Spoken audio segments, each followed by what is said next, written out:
I'm speaking with Morgan's Chief Economist Michael Knox. Michael, thanks for your time.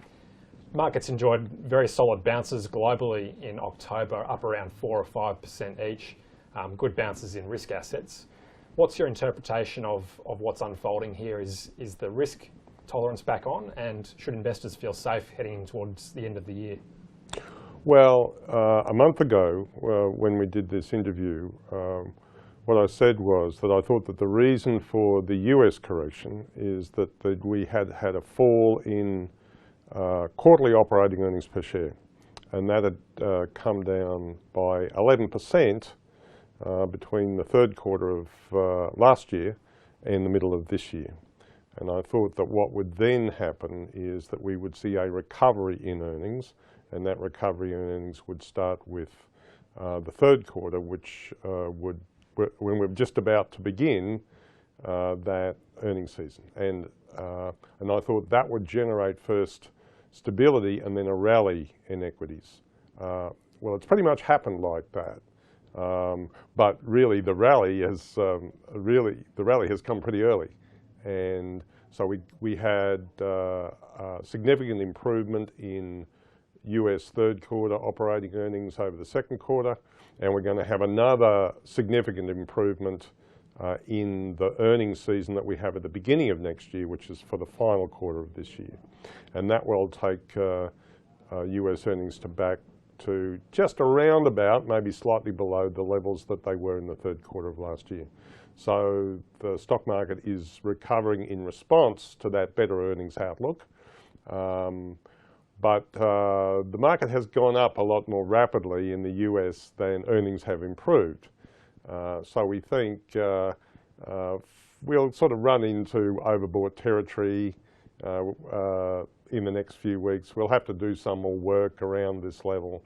But in the next year, when we get further earnings reports and higher earnings levels, then we'll have more of a sustained rally, an up move in US equities. Sounds like the US is ticking up, albeit to perhaps an slightly overvalued level.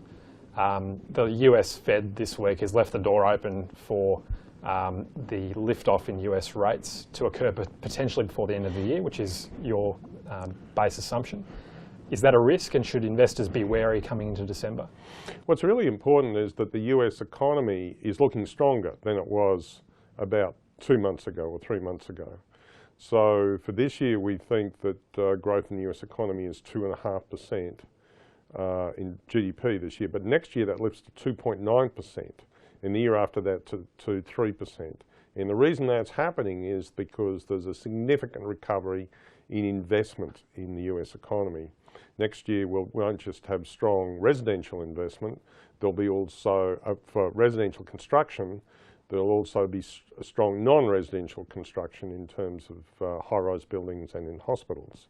But also, in addition to that, there's significant retooling of manufacturing in the US. So a lot of factories, even though new factories aren't being built, they're being renovated and restructured and retooled. And there's a lot of investment in that. And you put those areas of investment, residential construction, non-residential construction, and manufacturing investment for industrial equipment, you get a significant kick in growth. And that generates a surge in earnings next year, and that gives you a stable increase in earnings and stock market values. In that circumstance, it's quite rational for the Federal Reserve to start to tighten rates. And we think that they'll start to tighten in December with one 25 basis point rate hike. Now, initially, the market has only half believes that. You know, that's 50% discounted it. And so there'll be some kind of correction. But we think the big correction is behind us. And because the outlook is so much better in the US, we think that'll be a kind of a modest stall speed or setback, you know, for a short period of time when the Fed does start to hike rates. Thanks, Michael. And just a reminder that Michael's positive views are captured in this month's edition of Investment Watch, just published early November. Michael, thanks for your time. Thank you, Tom.